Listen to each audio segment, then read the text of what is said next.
Bom dia, amados. Nessa manhã de domingo, nós vamos hoje fazer um pequeno vídeo, um comentário, sobre o tema Não toqueis no ungido do Senhor. Bem, amados, nós temos que ter um pequeno entendimento, Quando falamos ungido do Senhor, temos também que ter em mente que durante esse período todinho, desde quando começou o cristianismo, o nome dele foi ocultado, Sabemos que o termo Jesus é um nome criado pelo sistema, Nós sabemos disso. Então, houve uma adulteração logo no seu início. Então, o que eu quero dizer, amado? Não toqueis no ungido do Senhor. Essa é uma resposta de 9 entre 10 crentes, certo? Que creem em tudo que lhe pregam, sem serem berianos. Certo, amado? Sem serem berianos. Agora, quando confrontados com críticas ou acusações contra pastores, apóstolos e demais líderes eclesiásticos, não importa se as provas do crime são claras para esses crentes, não nos cabe julgar e nem analisar o que a liderança da igreja faz de errado. Cabe aos crentes, segundo essa falsa doutrina, agir como Davi em relação a Saul, simplesmente não fazer nada e esperar que Deus resolva o negócio e faça a justiça. E enquanto nada se faz, esses líderes criminosos continuam roubando, matando e destruindo o rebanho de crentes em suas mãos e trazendo escândalos para o Evangelho, afastando de vez os não crentes do órfão de conhecerem a verdade do Salvador. Mas enfim, Davi realmente disse em várias passagens de 1 Samuel que não se deve tocar no ungido do Senhor. E aí? Em primeiro lugar, temos que deixar bem claro sobre qual ungido Davi se referia. Ele se referia a Saul. Certo, amado? Se referia a Saul, atual rei de Israel, porém já destronado por Deus, pelo Pai Eterno, que havia ungido Davi em seu lugar. Portanto, a primeira coisa que temos que ter em mente é que não se tratava de qualquer ungido, mas de Saul. Em segundo lugar, temos que entender essa unção que Saul recebeu em 1 Samuel 8. Lemos que o povo queria um rei no lugar dos antigos juízes que governavam Israel. Deus não tinha esse desejo, pois o querer um rei era um desejo do povo, de que Deus já não reinasse mais sobre eles. Porém, Deus resolveu satisfazer Israel e escolheu Saul como rei. Em 1 Samuel 10, temos o profeta Samuel indo ungir Saul como rei. Então tomou Samuel um vaso de azeite e o derramou sobre a cabeça. E beijou, disse: porventura, não te ungiu o Senhor por capitão sobre a sua herança? Apartando-te hoje de mim, acharás 2 homens junto ao sepulcro de Raquel, no termo de Benjamim, em Gelza, os quais te dirão: acharam-se jumentas que foste buscar, e eis que já teu pai deixou negócio das jumentas, e ainda aflito por causa de vós, dizendo: que farei eu por meu filho? Quando dali passares, mais adiante chegarás ao carvalho de Tabor, e ali te encontrarão 3 homens que vão subindo ao Pai Eterno, a Betel. O texto fala Deus, Mas a gente sabe que o nome Pai Eterno, ele Ele é o comprimento do nome original. Certo, amado? Um levando 3 cabritos, outro 3 bolos de pão, e outro que tomarás das suas mãos. Então chegarás ao outeiro de Deus, onde está a guarnição dos filisteus. E há de ser que, entrando ali na cidade, encontrarás um grupo de profetas que descem do alto e trazem diante de si saltérios e tambores e flautas e harpas, e eles estarão profetizando. Bem, amado, quando a gente fala essa parte aí das profecias, né, profetizando, os cânticos, né, como é atuais no dia de hoje, lá na frente mais o profeta Amós já fala sobre isso, né? Amós, se eu não me engano, 5, 21, 22 e 23, se eu não me engano, já fala sobre isso aí, o entendimento sobre isso aí. E o Espírito do Senhor se apoderará de ti, e profetizarás com eles, e tomar-te-ás um ou outro homem, e há de ser que quando estes sinais tiverem fazer o que achar a tua mão, porque Deus é contigo. Tu, porém, descerás antes de mim a Gilgal, e eis que eu descerei a ti para sacrificar holocaustos e para oferecer ofertas pacíficas. Ali 7 dias esperarás até que eu venha a ti, te declare que hás de fazer. Sucedeu, pois, que virando ele as costas para partir Samuel, Deus lhe mudou o coração e todos aqueles sinais aconteceram naquele mesmo dia. Amados, leia Samuel 1 Samuel 10, 1 a 9. Certo, amado?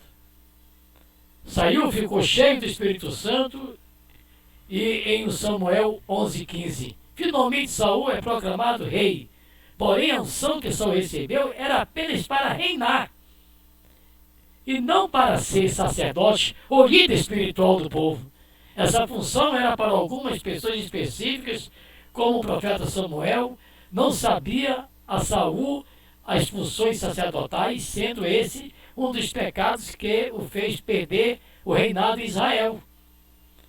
E os filisteus se ajuntaram para pelejar contra Israel, 30.000 carros e 6.000 cavaleiros, o povo em multidão como areia que está à beira do mar, e subiram-se, acamparam em Micmas, no oriente de Bet-Aven. Vendo, pois, os homens de Israel que estavam em apuros, porque o povo estava angustiado, o povo se escondeu pelas cavernas e pelos espinhais, e pelos penhascos, e pelas fortificações, pelas covas. E alguns dos hebreus passaram o Jordão para a terra de Gade e Gileade. Estando Saul ainda em Silgal, todo o povo ia atrás dele, tremendo. E esperou Saul 7 dias, até no tempo que Samuel determinara, não vindo, porém, Samuel a Gilgal. O povo dispersava dele. Então disse Saul: trazei-me aqui os holocaustos e ofertas pacíficas, e ofereceu o holocausto, e sucedeu que, acabando ele de oferecer holocaustos, eis que Samuel chegou a Saul e lhe saiu ao encontro para saudar. Então disse Samuel: que fizeste? Disse Saul: porquanto via que o povo se espalhava de mim, e tu não vinhas nos dias aprazados. Os filisteus já se tinham juntado em Micmas. Eu disse: agora disseram os filisteus sobre mim e Gilgal, e ainda a face do Senhor não orei. E constrangi-me em oferecer holocausto. Então disse Samuel a Saul. Bem, amados, tem mais um detalhe aí. Vamos lembrar também que, porém, todos os homens ungidos de Deus falharam com ele. Deus de Abraão, todos eles falharam. Entendeu, amados? Temos também ter isso em mente. Está entendendo? Então, quando você vê hoje o ditado do sistema "não toque no meu ungido", não procede, amado. Isto não procede. Está entendendo, amado? Então, procedeste nesse e não o Senhor teu Deus te ordenou, porque agora o Senhor teria confirmado o teu reino sobre Israel para sempre, porém agora não subsistirá o teu reino. Já tem buscado o Senhor para si o homem segundo o seu coração, e já lhe tem ordenado o Senhor que seja capitão sobre o seu povo, porquanto não guardaste o que o Senhor te ordenou. Então, os próprios homens ungidos da época, né, dele, falhavam com ele constantemente. Certo, amado? Então, são ditados do sistema que, na realidade, é sempre juntado um capítulo a um outro versículo, para poder você crer no que está sendo falado. Você fica preso condicionado, aliás, fica condicionado à liderança de homens, na realidade, né? Então, Samuel 13, 5, 14. O outro pecado de Saul ocorreu em 1 Samuel 15, quando desobedeceu a ordem do Senhor, ao não destruir o melhor do rebanho dos amalequitas, com a desculpa de que usaria o rebanho como sacrifício, onde Samuel disse que é melhor obedecer do que sacrificar. Quer dizer, outra desobediência. Assim, em 1 Samuel 16, lemos o Espírito do Senhor deixando Saul e passando a habitar Davi, o novo rei ungido. Disse mais Samuel a Jessé: acabaram-se os moços. E disse: ainda falta um menor que está apacentando as ovelhas. Disse, pois, Samuel e Jessé: manda chamá-lo, porquanto nos assentaremos até que ele venha aqui. Então mandou chamá-lo e fê-lo entrar, e era ruivo e formoso de semblante e de boa presença. E disse o Senhor: levanta-te e unge-o, porque este mesmo. Então Samuel tomou o chifre do azeite e ungiu no meio de seus irmãos. Desde aquele dia em diante, o Espírito do Senhor se apoderou de Davi. Então Samuel se levantou e voltou a Ramá. E o Espírito do Senhor se retirou de Saul e atormentava o espírito mau da parte do Senhor. Samuel 16, 11 e 14. Ou seja, Saul deixou de ter o Espírito Santo, mas continuou sendo rei de Israel por vários anos. Nesses anos, o Espírito Santo estava com o novo ungido, Davi, que porém ainda não havia sido reconhecido rei pelo povo. Dessa forma, Davi servia ao rei Saul e foi perseguido por seus exércitos. E aí chegamos à passagem que abriu esse artigo, quando Davi teve real chance de aniquilar Saul, mas não o fez, porque considerá-lo ungido do Senhor. Realmente, o que impediu Davi de se levantar contra Saul não foi o poder do Espírito Santo no antigo rei, pois este já tinha deixado, e Saul não passava de um endemoniado. Porém, mesmo endemoniado, Saul continuava sendo rei. E em razão desse título que Davi o poupou, uma vez ungido rei, sempre rei. Deus tirou Saul do reinado, porém, isso só se concretizou com a sua morte, não havendo rebelião para que isso acontecesse. Davi tomasse o poder em seu lugar. A unção de rei permaneceu com Saul por toda a sua vida, mas o Espírito de Deus não. Ele desobedeceu. Então, se você for analisar bem, homens do passado, frente a frente com com o nosso Criador, desobedeciam excessivamente, o que você pensa dos de hoje? Né? O que vamos pensar dos de hoje? O pior. Entendendo tudo isso, vamos agora analisar a doutrina do não toqueis no ungido. Não toqueis no ungido nos dias de hoje, porque ela não é válida. Não toqueis no meu ungido nos dias de hoje não é válido, amado. Isso não é válido. Como visto a unção a qual Davi se referia, dizia a respeito ao direito de reinar sobre Israel, não sobre possuir funções eclesiásticas.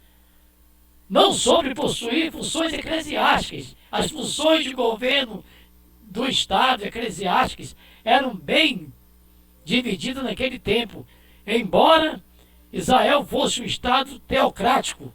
Portanto, a não ser que algum líder de igreja seja também rei nomeado por Deus. Olha, eu dando a ideia para novos títulos, que Deus me perdoe, em sua localidade, nenhum líder religioso atual se enquadra nesse quesito. Nenhum, amado, nenhum. Sobre como devemos agir em relação aos líderes religiosos, ou qualquer cristão, a Bíblia é bastante clara. Logo os irmãos enviaram de noite Paulo, Silas a Bereia, e eles chegando lá foram à sinagoga dos judeus. Ora, estes foram mais nobres dos que os que estavam em Tessalônica, porque de bom agrado receberam a palavra, examinando cada dia nas Escrituras se estas coisas eram assim. Confira, amados, Atos 17, 10, 11. Confira em Atos 17, 10, 11. Já por carta vos tenho escrito que não vos associeis com os que se prostituem. Isto não quer dizer absolutamente com os devassos deste mundo, ou com os avarentos, ou com os roubadores, ou com os idolatras, porque então vos seria necessário sair do mundo. Mas agora vos escrevi que não vos associeis com aquele que dizendo, irmão, for devasso, ou avarento, ou idolatra, ou maldizente, ou beberrão, ou roubador, com tal nem ainda comais, porque tenho em que julgar também os que estão de fora. Não julgueis vos os que estão dentro, mas Deus julga os que estão de fora. Tirai, pois, dentre vós a esse iníquo. 1 Coríntios 5, 9 a 13. Confira, amados, na sua Bíblia. 1 Coríntios 5, 9, 13 a 13. Chega desse engano do não toqueis no ungido do Senhor. Engano esse que tem transformado a igreja em covil de salteadores. O rebanho tem que aprender a buscar na palavra se seus líderes pregam é verdade ou não. Tem que aprender a raciocinar, analisar, meditar dia e noite na palavra. Mas é isso mesmo que os lobos em peles de cordeiro não querem que aconteça, e por isso acorrentam suas ovelhas em falsas doutrinas que visam cegar e conformar o rebanho à sua própria vontade. Não é de Deus. Deus não enviou Cristo para que fôssemos libertos. Deus não há de Deus. Deus nos enviou Cristo para que fôssemos libertos. Mas onde há liberdade, se nem ao mesmo podemos criticar um líder eclesiástico por seus falsos ensinos ou sua má conduta, com desculpa que de o fulano é ungido? Então, amados, veja bem, o nome Jesus Cristo, ele foi colocado pelo sistema. É só você ler Isaías 52:5. Isaías 52:5. Certo, amado? Então, veja bem, o apóstolo de verdade, Paulo era bem ungido, disso não havia dúvidas, mas nem por isso ficou chateado ao ser confrontado pelo povo de Bereia e seus ensinamentos, porque os apóstolos e líderes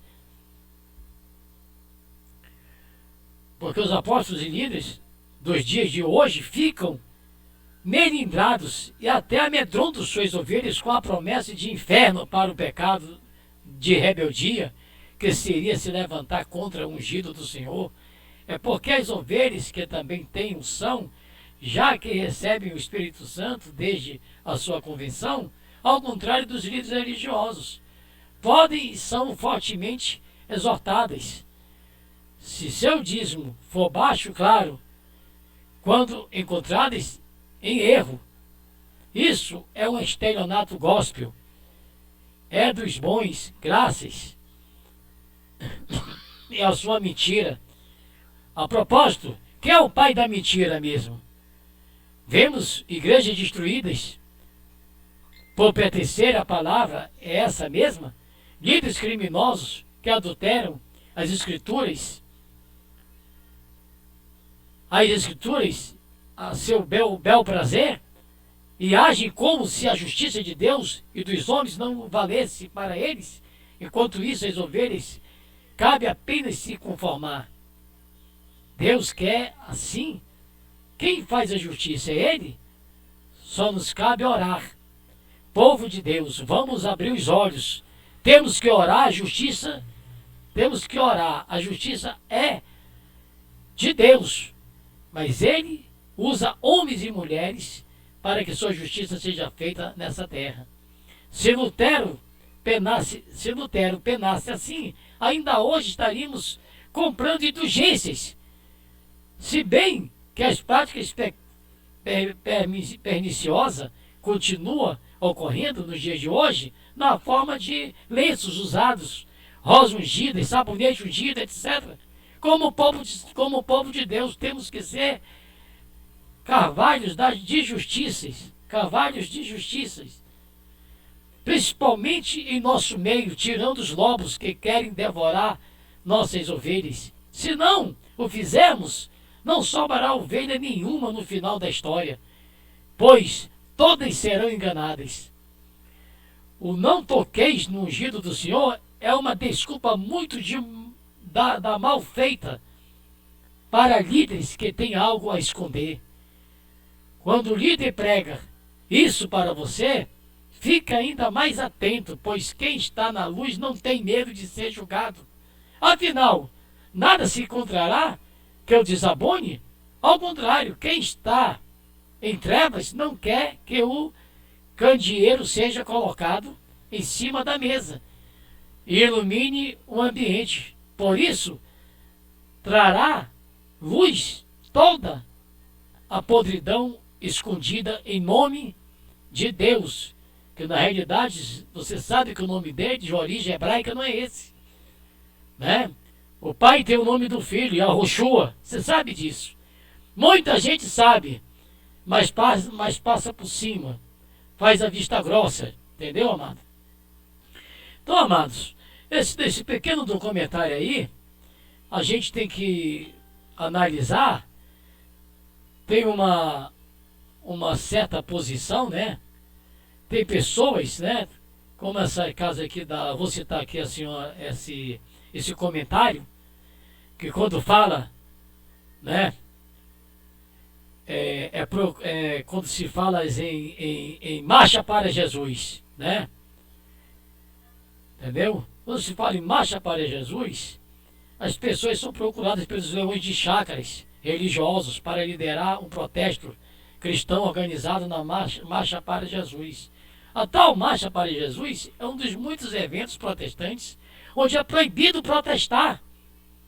Ela também coopera enviando textos subversivos para o púlpito cristão. Certo, amado? Então pense e analise. Faça a sua avaliação.